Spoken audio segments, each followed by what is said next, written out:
in Uptown Normal. The general election deciding the Town of Normal's council makeup is April 4th. Unlike the city of Bloomington, where aldermen are elected from wards, Normal has at-large elections. We'll get to the candidates in just a moment. This is the 5th of 6 public forums based on the municipal elections in the Twin Cities, co-sponsored by the McLean County League of Women Voters. Our final forum comes your way in exactly 1 week, featuring the 2 candidates for Bloomington Mayor, Terry Renner and Kevin Lauer. You can hear all of our forums in their entirety at our website, wglt.org. Today we're joined by the 4 candidates seeking 3 open seats in Normal. There are 2 incumbents and 2 challengers seeking the council. The 2 incumbents are Scott Preston and Kevin McCarthy, and the 2 challengers are Kimberly Cummings and Ron Ulmer. Thanks to each of you for being here today. Also joining us for this live broadcast is our audience at ISU's University Galleries. Thanks to everyone for attending the forum tonight. We would also like to acknowledge Farnsworth Group and Henson Disposal and Recycling for their corporate support for this event. The candidates will answer questions selected by GLT News based on some of those submitted at wglt.org. There will also be time for opening and closing statements. Candidates will have 1 minute for an opening statement and closing statement, and the responses to the questions will also be 1 minute. The League's Mary Talon Hoffman and Lori Bergner are serving as our timekeepers for this event. We determine the order by drawing numbers, with the lowest number going first and proceeding alphabetically from there. And for the closing statements, we'll start with the last candidate in line and then work backwards. We'll rotate opportunities for the first responses among all of the candidates. That brings us to our opening statements by candidate Kevin McCarthy, who drew the lowest number. And you have 60 seconds for your opening statement. Good evening. Thanks everybody for coming tonight. Thank you to the McLean County League of Women Voters and WGLT for hosting this and giving us a chance to share tonight. Let me just say, start out by saying I love living in Normal. It is a great place to be. Being here in this gallery is a testament to some of Normal's success. I decided to run for councilman to represent my fellow citizens to help maintain our quality of life that we've come to enjoy here in Normal. My focus has been to make Normal a place that people love to live in and grow in, a place that supports growth and development, a place really that embraces everybody that wants to be here as a contributing member of our community, and a place that looks into the future and has a plan for what's to come. As councilman, my focus has been to maintain high quality, cost-effective public services, to ensure sound financial management, to focus on growing our economy so our young folks have opportunities in the future. I'm asking for your support on April 4th for McCarthy for Council. Thank you. Next, Scott Preston, you have 1 minute for your opening statement. Good evening. Thank you, Willis, WGLT, the McLean County League of Women Voters for hosting this evening, and to all of you here in attendance tonight for being here, and as well to those who are listening over the radio. My name is Scott Preston. I'm running for my 2nd full term on the Normal Town Council. It's been truly humbling being able to serve these past 4 years, where I've seen firsthand how collaboration, innovative thinking, and a strong, diversified economic environment have helped our community thrive. How promoting safe and healthy neighborhoods and the great quality of life that we've all come to know and love have made Normal a place that people want to be. As a small business owner, I'm focused on sticking to a budget that is fiscally responsible and encouraging young, fresh talent to come to Normal and stay in Normal.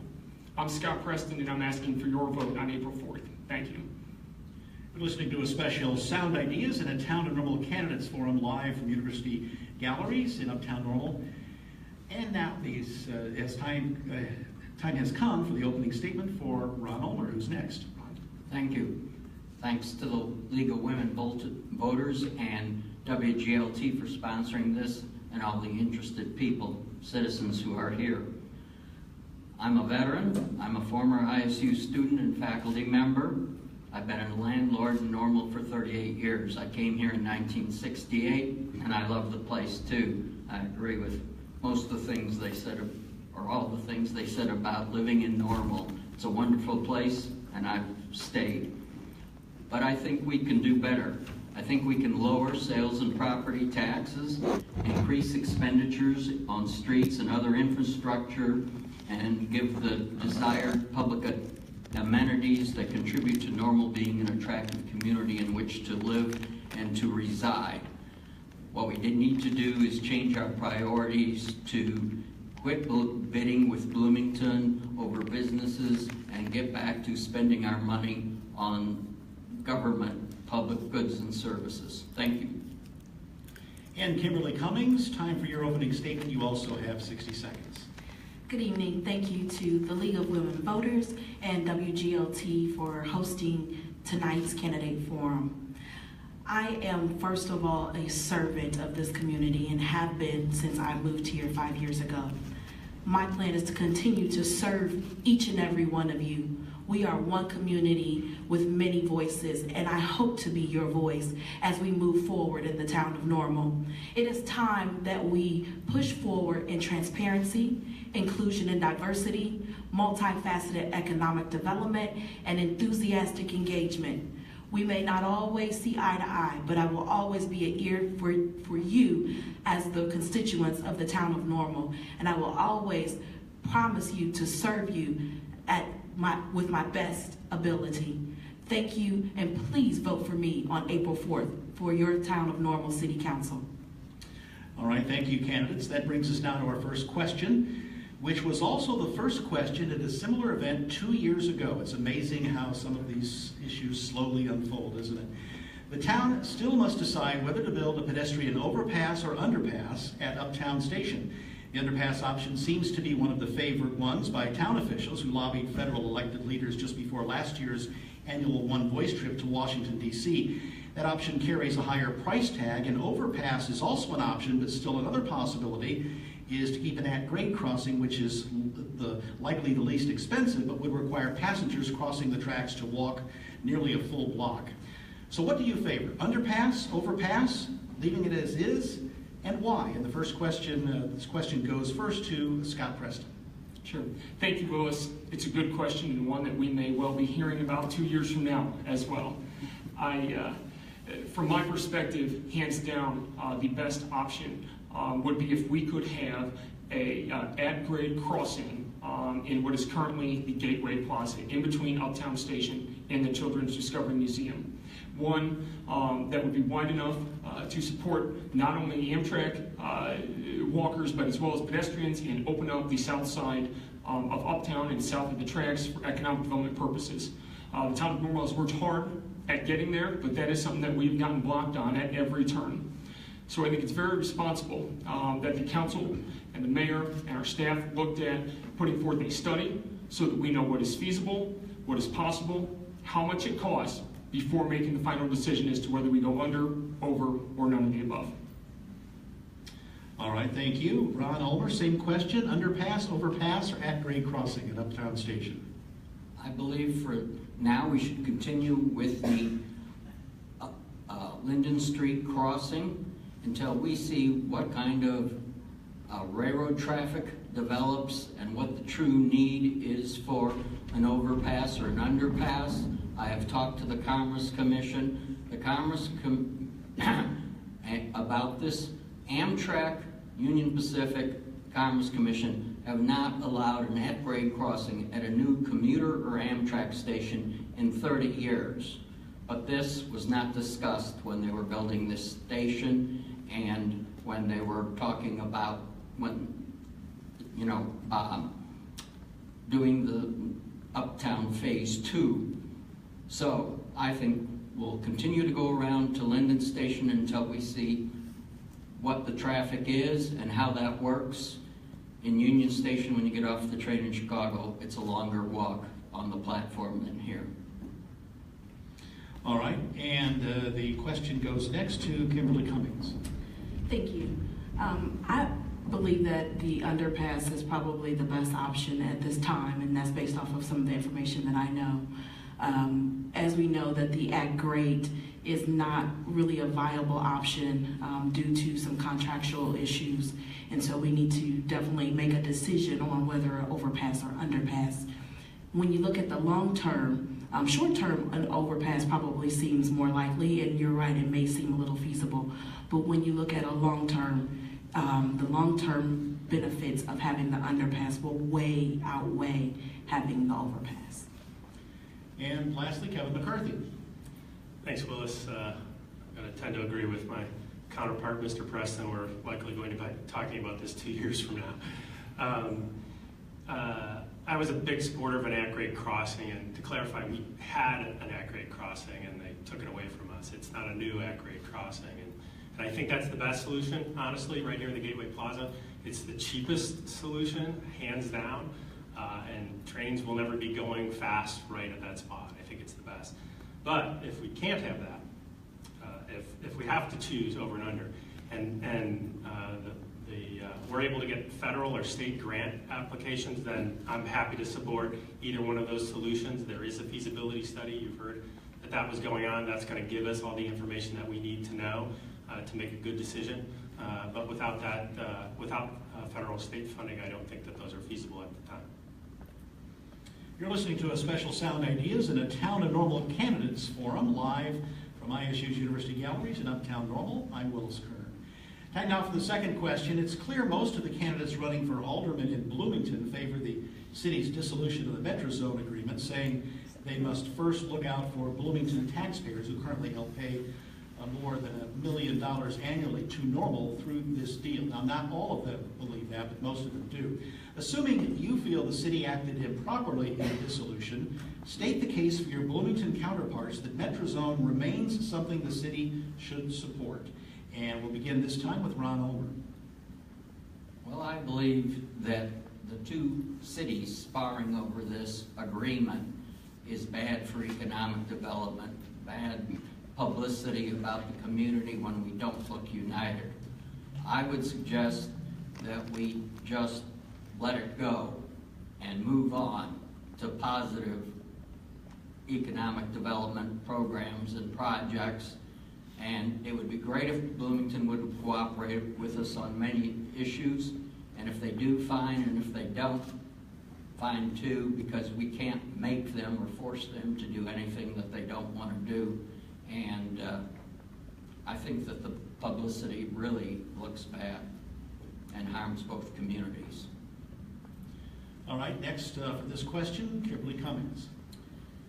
I think the go forward would definitely be to rebuild on the relationship. I think through some of this dissolution, it's kind of taken a little bit to the relationship, but I think it's something that can be done. That's going to be important as we go forward, not only as one town of Normal, but also as a regional community of Bloomington Normal, being on one accord as much as we can and finding opportunities that can push both communities forward from an economic development perspective. Many places have sister cities and have learned to work out the differences and grow together as well as being independent, and I think that's something Bloomington and Normal both can do successfully. All right, thank you. Kevin McCarthy convinced Bloomington aldermen to support Metro Zone. Well, I don't know that I was very successful in the first round of that, Willis, but I'll give it a shot.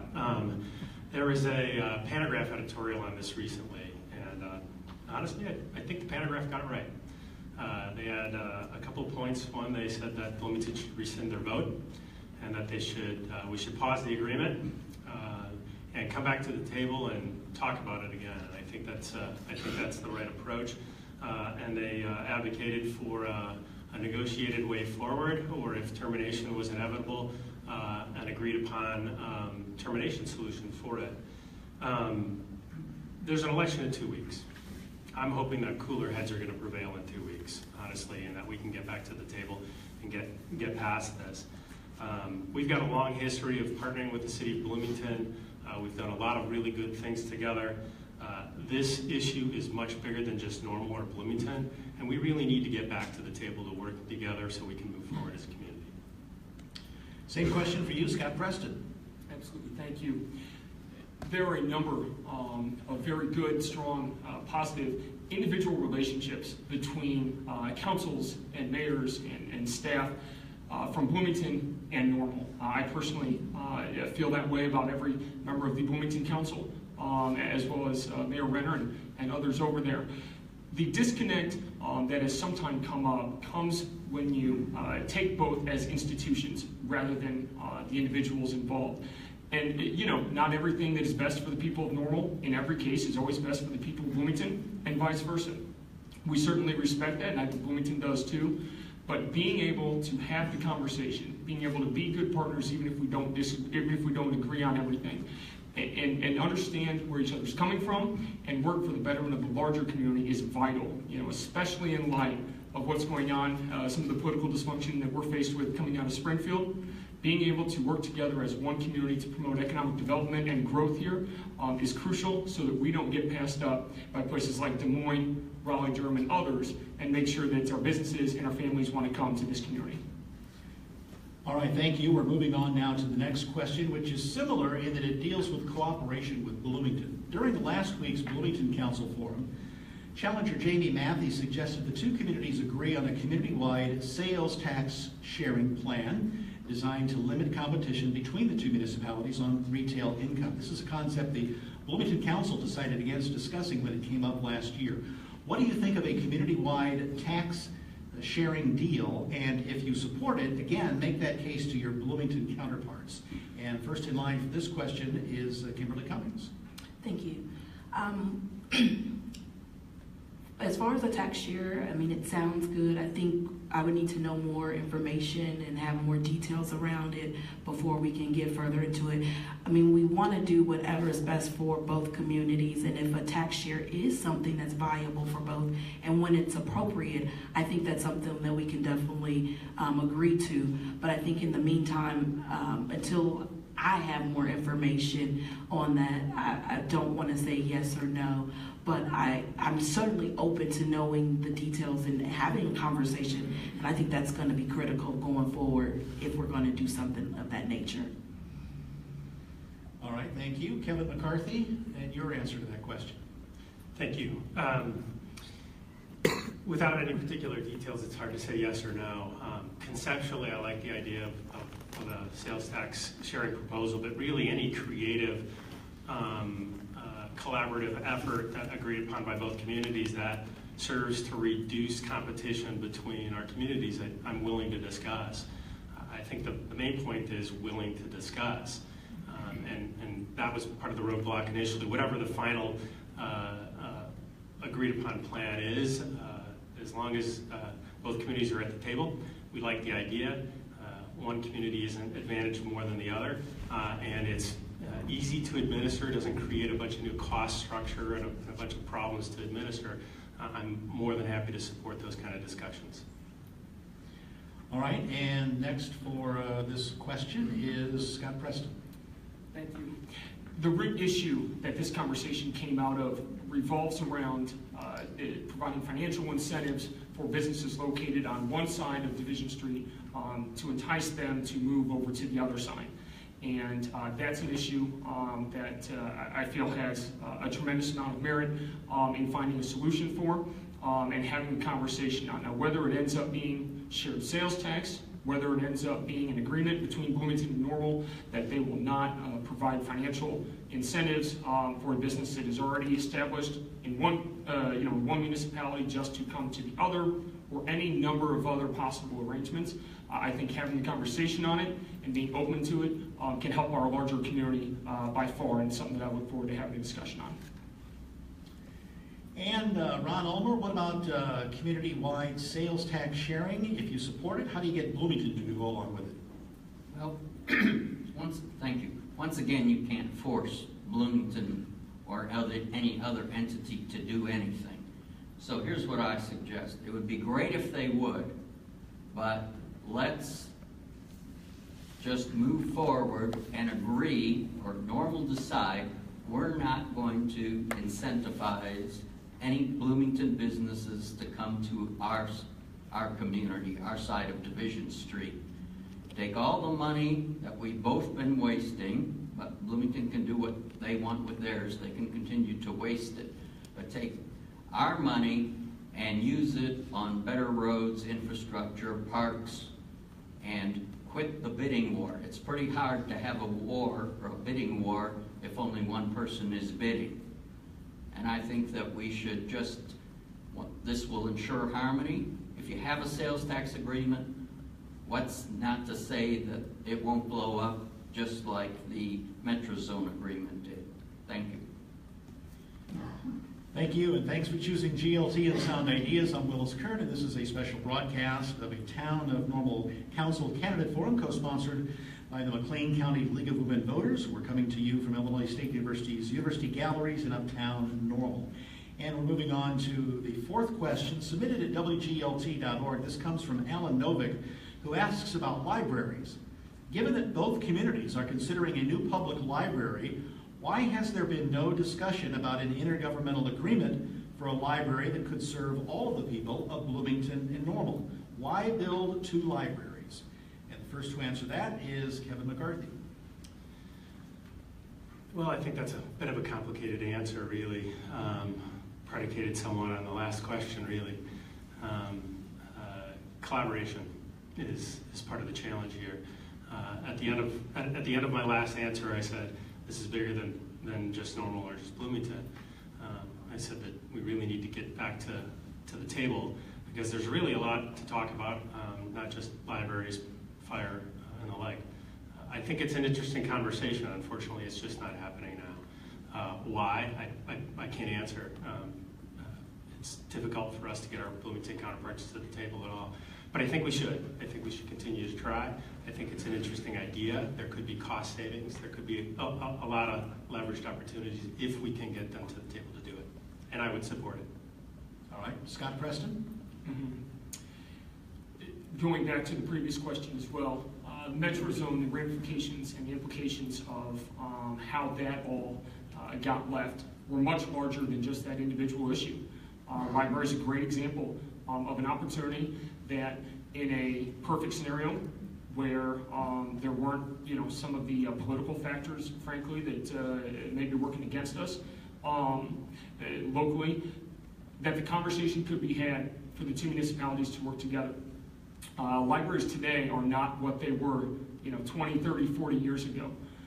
Libraries are technology filled. They're spaces that bring people together and serve a tremendous purpose in promoting quality of life in our community and the communities around the country.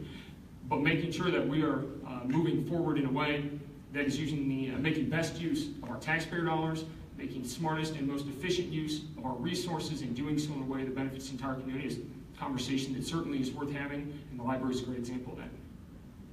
All right, Ron Ulmer, why two libraries for Normal and for Bloomington?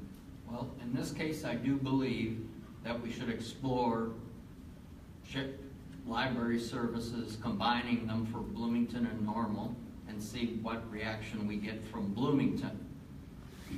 However, I think in this day and age and with the mobility and all, I think combining the library systems would be great.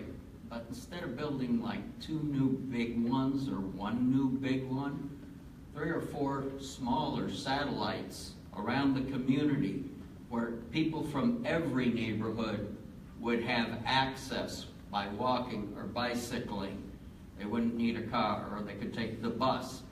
But I would see that 3 or 4 small libraries, because it's not a great depository of big volumes anymore since so much is online.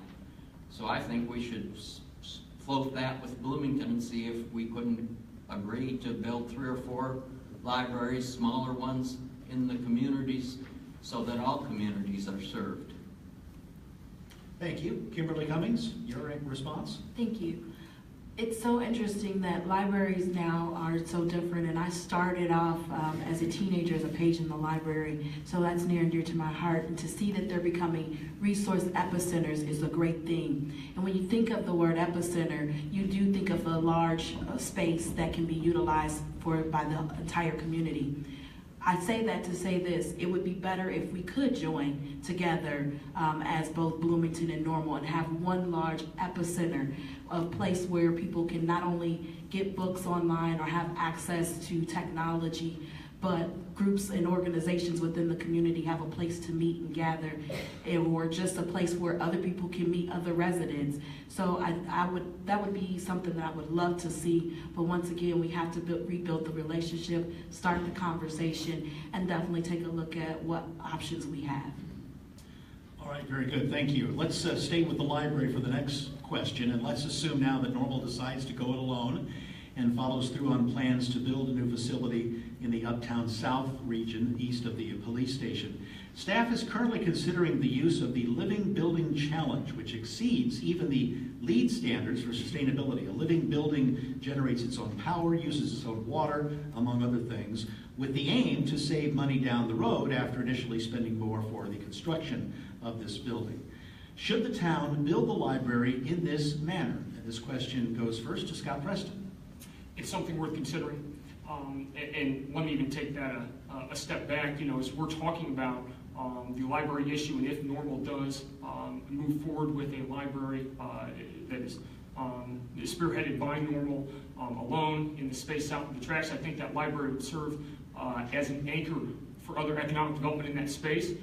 But a big question has to come back to the cost and the investment of taxpayer dollars that our families and neighbors in Normal. And as we talk about the living building communities, it's certainly something worth looking at, absolutely.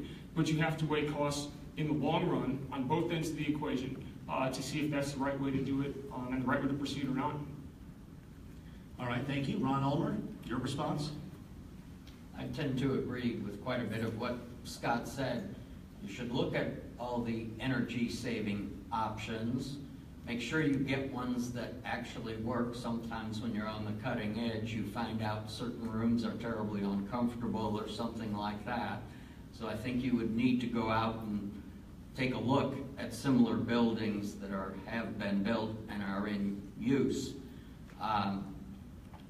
I had various positions at Illinois Power, and many had to do with energy efficiency and energy savings. And I go to Amron's Energy Savings Conference every year for commercial and industrial customers, even today. So I think we have to look at those, and then, as they said, we have to look at the costs, the upfront costs as compared to the stream of savings, and see if it makes economic sense or not. All right, thank you. Kimberly Cummings, should the town spend more money for a highly sustainable library that might save money down the road? So I'm not as versed on some of the things, but one thing I do want to point out is self-sustainability is something that we should look at as a community as a whole. As we know that we should be concerned about our ecosystem and being able to find new ways of energy, and I'm always interested in those types of technologies. But also we do have to be concerned with the amount of spending that may cost us. So without having the dollars and cents in front of me, especially a person like myself who's highly analytical, I would want to see the dollars and cents first before making a full decision on that. But I would be interested and considered looking at the possibility of having something of living sustainability.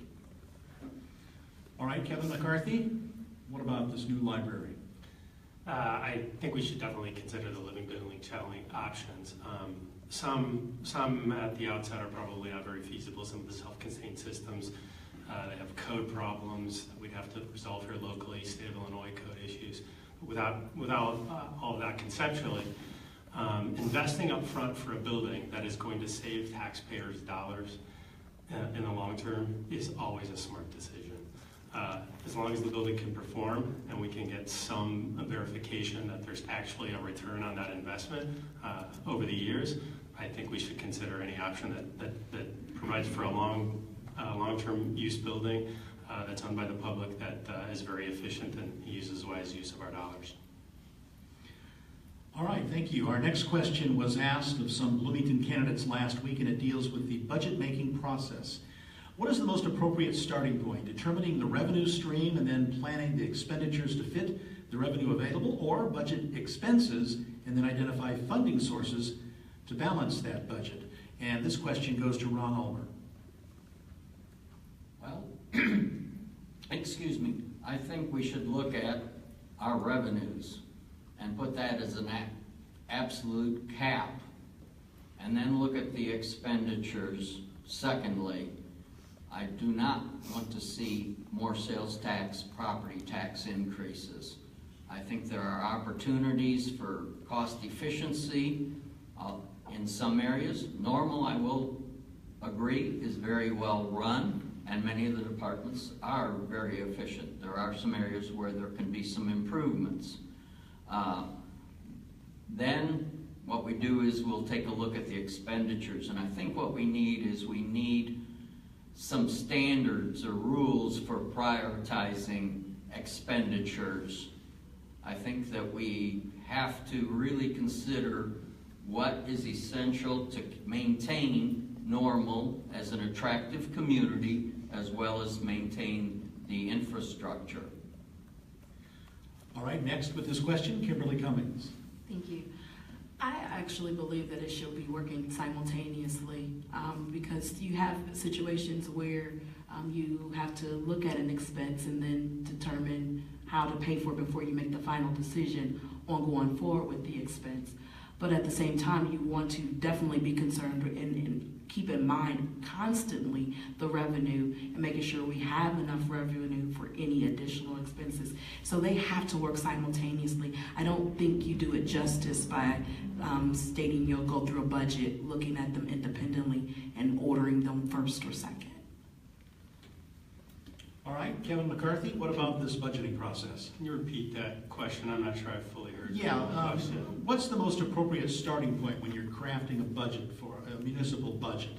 Determining the revenue stream and then planning the expenditures to fit that revenue that's available, or budgeting expenses and then identify the funding sources that go along so that it's balanced?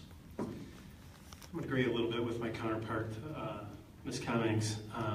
So we've got a very efficient and effective budgeting process here in the town of Normal that considers both simultaneously, and we plan a future looking at both revenues and expenses into the future 5 years. And then I think you have to be able to do that, forecast where you think you're going to be, and lay plans out for what you'd like to be able to do, and then match those up and monitor them along the way. Without considering how much is going to come in and whether or not your revenue is actually matching what you forecasted it to be, you could end up in deficit spending. But if you don't plan for expenses into the future, then we don't have the development that we need and want, and we're not that great place where people want to live and businesses want to come to. So I think you have to do both. And Scott Preston, when budgeting, what's considered first, spending or income? Both are. The money that comes in, the revenue that we receive, is your money. It's people's money. It's families and workers and people who shop here and dine here. And I take that responsibility very seriously. And on the flip side of that, serving in City Hall, it's also the people's government. And it's our responsibility to be providing excellent public services and quality of life that we've come to love and cherish here in Normal for a long time. We budget 5 years out in the town of Normal. We are very proactive in our budgeting. We're very proactive in a majority of the decisions that are made in Normal, looking at the long range, looking at how best to balance creating a place where people want to be, where businesses want to be, and where they can afford to be. That's important for our families, and it's important for all of us here on council to keep in mind as we make those decisions. This is Sound Ideas. I'm Willis Kern with a special GLT McLean County League of Women Voters Candidate Forum coming to you from University Galleries in Uptown Normal. With us are Town of Normal Council candidates Kimberly Cummings, Ron Ulmer, Kevin McCarthy, and you just heard from Scott Preston. The next question, the faith-based Illinois People's Action is proposing both communities, Bloomington and Normal, enact welcoming cities ordinances which would prohibit police from using their resources to help federal immigration and customs enforcement agents in any way. The IPA says it isn't asking for local law enforcement to break any federal laws, but requesting officers refrain from asking residents about immigrant status. The IPA says an ordinance is needed and that a proclamation to do this is not enough. Do you support an ordinance? And if not, explain to the community members who feel victimized how a proclamation will help them out. And our first response for this comes from Kimberly Cummings. Thank you. I believe that one of the things we have to look at is that the initial request as far as with immigration has been a national mandate that is non-funded, and we have to look at whether or not we're going to utilize our resources to enforce those types of things. Normal as a whole should be a welcoming city, and an immigrant is someone who comes to this country for a better life. And many come in and have different statuses, but we should be in support of following something that will allow them the opportunity to become a citizen. And I think that's something that really doesn't right now reside at the local level, that resides at the national level for outlining the proper protocol. And so I encourage that our town just continue to be the welcoming city that it is for anyone. And as far as utilizing local resources, we're already stretched enough, so I wouldn't. You would not be for an ordinance then? Not to continue to do anything above and extra, because we just don't have the funding. Unless the mandate is going to come with some additional funding, then we can have another conversation. Okay. Kevin McCarthy, you're next. So to clarify, it was about a welcoming ordinance. Welcoming cities ordinance. Okay. Some say that a proclamation is good enough. IPA and others say that it's not, that there needs to be some enforcement in forms of an ordinance. What do you think? So I think there's the conversation writ large. I think there's a lot of knee-jerk going on in Washington, D.C. To get it out in the open. I'm not sure that knee-jerk reaction here in Normal, Illinois is the best. We don't really even know what is coming out of Washington, what's legal and what's not legal. What I do think is that we should go beyond proclamation, certainly, that we should talk about what we actually do, how we actually treat people, how we train our police officers to interact with people. You heard in my opening remarks, I've been working to make sure that Normal is a place that embraces everybody that wants to be here as a contributing member of our community, and I'll stand by that, and I'll stand by any policies in the town of Normal that support that. But I think we can do a lot with training and actions and policies and how we enact what we do here without response-oriented things to coming out of Washington, D.C. when we really don't understand what they are. Thank you. Scott Preston, a welcoming cities ordinance or a proclamation supporting potential victims of deportation? Sure. Something I learned long ago and have carried with me these past 4 years on council is I don't make a decision on a hypothetical or proposed ordinance until I've been able to see it and read the background and fully understand exactly what it is we'd be talking about, and that applies here. We have long been a welcoming community. Normal is a welcoming place that embraces diversity and embraces different ideas and ways of lives, and bringing people together to be constructive members of our shared community. At the same time, we're a community and we're a nation of laws, and have a lot of respect for the laws and the foundation that has been placed here. And so, I'll make the decision once I see an ordinance if it ends up coming to us. But those are the values that I'll be holding with me as I evaluate the issue if and when it does actually come. Thank you. Ron Ulmer?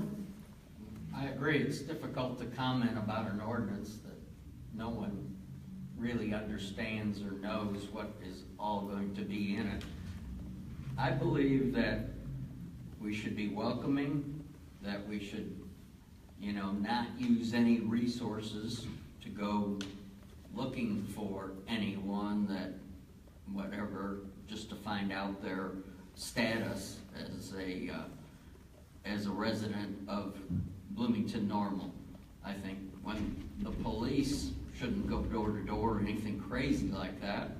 Obviously not. Only when they arrest someone for whatever it is, assault or drunken driving, then, if they find, I expect that person either to go be arrested or go to jail. I mean, I would be arrested. I don't think I want, people that are here from all over the world to have a different set of laws and actually get better treatment than citizens. All right, thank you for that. We appreciate your thoughtful responses to these questions. Here's another question. The recently announced closings of Gordman's in Normal and JCPenney and Macy's in Bloomington underscore the significant challenges of retail brick-and-mortar operations in an internet world. What can the town do to encourage development, such as along the Constitution Trails Plaza, and elsewhere? And how can you as a council member contribute to that? And our first response to this comes from Kevin McCarthy. So certainly, this is a concerning national trend, right? It's not just a local thing. Honestly, I think we're fairly well positioned currently, and I say currently because we don't know, exactly where all this is going. We don't have a large mall with a lot of tenants like Bloomington does. College Hills did something to mitigate that, and to be clear, we've only lost one, Cordman's, and I think there's a good chance that we can get that replaced. I think with a large preponderance of mom and pop shops here in Normal that focus on service, we're well positioned. I think into the future, service-oriented businesses will tend to fare well, restaurants, repair shops, the like. And I think that we have to be pro-business supporters of retail sales, but to be clear, the retail industry has to change in and of itself. We can only do so much as a government to try to support that. But I do think that this underscores the increasing need to provide a supportive culture for young entrepreneurs to grow that economy of the future, and I think that we can do that in our policies and our place. Thank you for that answer. And next with the question is Scott Preston. Thank you. Spending habits and retail and the effects it's had on retail is something that we are facing here in this community. We're facing in Normal, Bloomington, and they're facing around the country. Of vital importance here locally, I believe, and the retail is a part of the issue that leads me to this, but there are other factors as well in our local economy. Of vital importance is promoting an economic environment for growth and creating an opportunity for people who want to come here, plant their families here, provide jobs here, live and work in this community so that we can diversify and grow here locally in Normal. You know, the results of this and what this looks like and the opportunity that we have that I have yet to see fully taken advantage of is something that hits very personal and very close to home. We have outstanding educational opportunities and institutions in this community. You know, we're in a room here that is called University Galleries. We're a couple steps away from Illinois State University's campus. We're home to Heartland Community College, Wesleyan, and Lincoln. And far too often, we have young people who we come and educate here, provide skills to here, and then they take those to the betterment of communities elsewhere. This is, very quickly, this is something that I can give you countless names and faces for, and something I think is a tremendous opportunity for us moving forward. All right, thank you for that. Ron Ulmer, what is the role of a council member in economic development? Well, there are several roles. One of the most important is that lower sales tax and lower property taxes do more to promote economic development than picking winners and losers by the government. So we should totally get out of that business of subsidizing one new restaurant or one retailer over another. If we lower the taxes, that will help. It'll also help, but not cure, all the problems with the competition with the internet. I am a huge supporter of the mom and pop local shops, and I urge everyone else to do that. I also agree that we should use the educational resources and develop entrepreneurial centers in this community to keep the young people here. The government should foster that kind of collaboration and innovation. All right, and Kimberly Cummings. Thank you. I'm going to kind of echo a little bit from some of the other panelists with stating that it is an issue nationally when it comes to a lot of the larger businesses. What we do need to focus on are the smaller businesses, which are the cornerstone of any community. We need to be able to, as council members, find opportunities or ways to continue to make sure that our smaller businesses are growing. We have some resources already available. There is, through Illinois Wesleyan University, there's an opportunity for entrepreneurs to learn and grow, as well as opportunities through the McLean County Chamber of Commerce. But we can continue to do more so that our local businesses, our small businesses, can grow within this community. Those are what's going to be most important, especially as we see the shift from the large businesses and chains going more to internet sales. We also need to make sure that we continue to push from a service perspective, because retail, as we know, is going more online than the service industry. Thank you. Thank you. This question is somewhat related and comes to us from Yusuf Ali, who asks, with State Farm sending people to other cities and our brick and mortar stores closing, what will you do to help bring jobs to our community, not just part-time jobs, but jobs that bring in people who will invest in the community? Scott Preston, you're first. Absolutely. I think this ties into a lot of what I was getting at in my last answer. You know, we have long been a fantastic community, a vibrant community, a vibrant local economy, but we're in a time of transition, and our local economy has been evolving and will continue to. Some of the things are specific to Bloomington Normal here. Some of them are as a result of being in the state of Illinois, and some are a result, as we talked about with retail, of national trends. Being able to promote an environment, and in a lot of cases that means getting government out of the people's way, but promoting an environment where businesses want to come here, where innovative businesses and the businesses and the companies of tomorrow, in the industries of tomorrow, want to be here. That's the starting point. Having a vibrant job market is step one, and step two then, of course, is promoting a great quality of life, one that we've had for a long time, and I'm certainly committed to ensuring. With those two things combined, you make this an attractive place for people, for businesses, and for families, which is good for all of us. Ron Ulmer? Could you repeat the question a little bit? This has to do with State Farm sending people to other cities. Brick and mortar stores are closing. We've discussed that. Our listener, Yusuf Ali, wants to know how you can bring really good, solid, full-time jobs and not just part-time jobs who will invest in the community, people who will invest in the community when they move here and work here.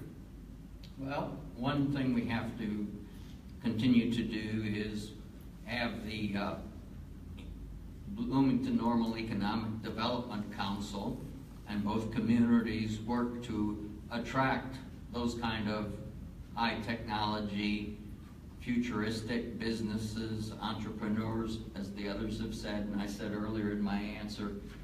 So we also have to continue to offer, as Scott just said, the amenities and things that make Normal an attractive community, which we certainly can afford to do. Bloomington Normal's, or McLean County's median income is $10,000 higher than Springfield, Champaign, or Peoria's. So we have the resources, but we cannot overtax them. All right, and next for this question, Kimberly Cummings. It's going to be important that we continue to make Bloomington Normal as a whole attractive, in order to make sure that we can attract jobs that are not just a minimum wage, but a living wage. And we're definitely going to have to take a look at partnering with education, as well as some opportunities to grow the smaller businesses that can already provide some further opportunities for a living wage instead of a minimum wage. So we have some startups that are already here, but how do we allow them to grow so that they can hire more people as well? Those are the types of things that we'll have to come together as a council to look at a little bit more in depth, in order to make sure that we're not only providing minimum wage jobs, but jobs that are of a living wage for our constituents. Thank you. And Kevin McCarthy, what about real solid full-time jobs versus just part-time jobs? How can you bring them in? So kind of summarizing some of everything and a little bit of my own. We have to be a great community. Plain and simple. People have to want to be here. Companies have to want to be here. But you have to look at our assets, really, to understand how we could go about this from a government perspective and how we can encourage it from a business perspective. We have a tremendous amount of education assets here. For 2 years, I helped spearhead a STEM education partnership collaboration between our local businesses and our education systems. Essentially, we were building a partnership where we brought corporations to campuses to give young people real-life experiences, connect them to our local companies. So when they were done with school, they could go to work right away here locally, and they already had that relationship. Partnerships like that we can support are critical, because if we can develop a talent pipeline here in our community, companies will come here for that talent, because that is the future of business, is having the right talent in our high technology world. Thank you.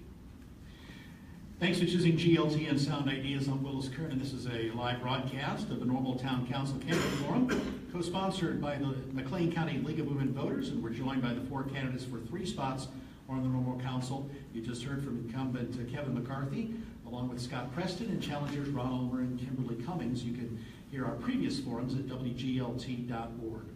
Property tax bills for residents of Normal increased slightly last fall when the council approved a hike to help pay pensions for police and firefighters. What role should pensions play when considering whether to boost public safety by adding police officers and firefighters and paramedics? And our first response for this goes to Ron Ulmer. Could you repeat the last sentence there? The question centers around the public safety of the community and the outstanding pension liability that's out there. How do you balance adding police and firefighters needed to do the job versus the pension you're going to have to pay out for them? Well, what you have to do is you have to look at the overall cost of hiring an additional resource, not only the time they're employed, but the time after they're employed. And this is one of those things that the state of Illinois really needs to correct, because it's unsustainable for people like me that are retired. Social Security goes up 0.6%, or zero several of the last years. It's a true COLA. And then we have our retired, our public employees getting 3% increases every year. And it's just impossible to sustain that. And there really is no good way, there's no good solution until you deal with that issue that was mistakenly put in the Illinois Constitution many years ago. Thank you. Next, Kimberly Cummings. Can you repeat the question for me, Yes, please? it has to do with the role of safety in the community and the need to hire police and fire officials as the community grows or expands. It needs to protect the public versus the outstanding pension liability you're going to have to pay these people when they retire. I believe the town of Normal is for what we have today is definitely on their way for having a fully funded pension. When you look at the outline, having the possibility of needing to hire more police and fire, that's just something we would have to take another look at that time. I do believe that the town of Normal is very fiscally responsible to the point that they would definitely consider that. As well as look at what other options we have to make sure that we're going in the right direction in order to be 100% vested as pensions. But we also have to consider the safety of our residents. And if the safety of our residents would be jeopardized by not incurring new police or fire, I think we would make the right decision to hire those people first. Kevin McCarthy? A complicated answer, a complicated problem. Waving away that we don't have control over our pensions, weighing the decision between public safety and cost is something we do every day. My answer I'll frame up in what we did with our fire station studies. We did a complete study of fire station response here in town and believe it wasn't adequate. And so we weighed the cost of rebuilding and moving 3 fire stations against adding a 4th and adding costs. And when you look at that over the terms of 30 years, building 3 new and moving them would save the community about $10 million. For me, that's a very wise decision to use taxpayer dollars in that way. But we have to look long-term to answer these types of questions, because a single pension, when you're talking about them in the short term, doesn't seem like a lot, but over the terms of 30 years, it can cost the community quite a lot. And Scott Preston. Thank you. I'm glad this question came up. I want to take an opportunity to speak a little bit as well about the process in which we get to this point. beyond just what's been said so far at this table. So our police and fire pensions, in Normal, we have made for a long time the conscious decision to fund those pension programs, primarily out of property tax revenue that comes into the town. There are high property taxes comparatively in the state of Illinois than there are elsewhere across the country. We're battling between the first or second highest property tax rate of any state. But within that, the town of Normal's share is only about 10 or 11%. And that money, a vast majority of it, is going to the police and fire pensions. The state of Illinois legislature has mandated that municipalities like us across the state have to have a funding plan where police and fire pensions are funded by at least 90% by the year 2040. In the town of Normal, we've made it very intentional to have it 100% funded by 2040 as a means of being fiscally responsible, being forward-looking, and making sure that we're protecting those who are protecting us, the great employees of our police and fire departments here in Normal. All right, thank you very much. With that, and looking at the clock, we're going to make a change here in the closing statements. We're going to go with 30 seconds for the closing statements tonight as we wrap up our event. And we're going to begin our closing statements tonight with Kimberly Cummings. It has been a pleasure to be here this evening. And once again, I want to thank the WGLT as well as the League of Women Voters for this opportunity. I certainly would ask for your support on April 4th as being your next city council person. It is most important to me to continue to serve this community and to bring the best out of it, because there is so much work to be done for so many of us to continue this great quality of life that we all are able to enjoy. And with that, I leave you with this. We are one community with many voices. Please let me be yours. Thank you. Ron Ulmer, 30 seconds. I think Normal is a wonderful place to live now and can be better and do better without increasing any taxes.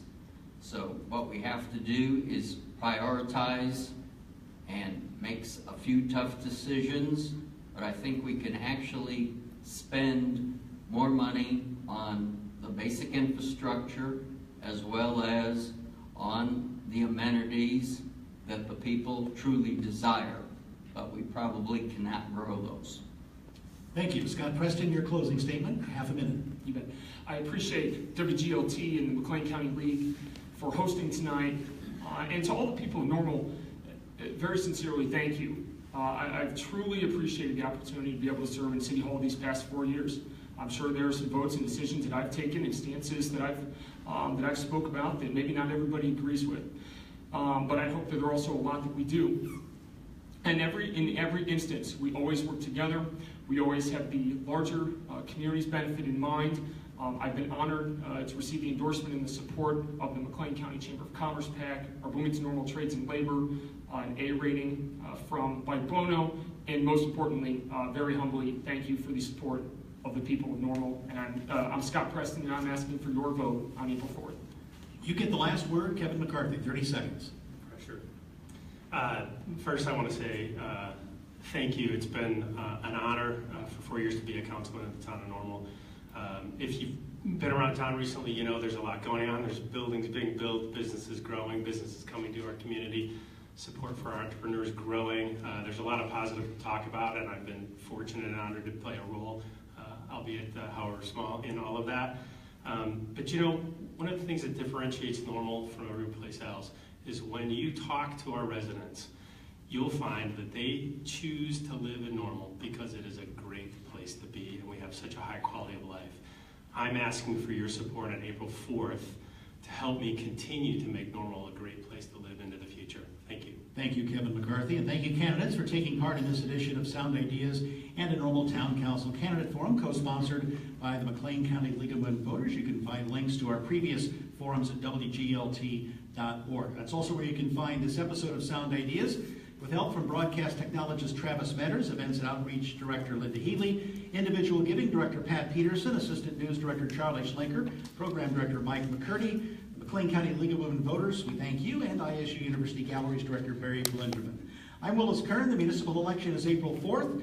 Thanks to you for attending and listening and watching this evening. This is WGLT Normal, the service of Normal.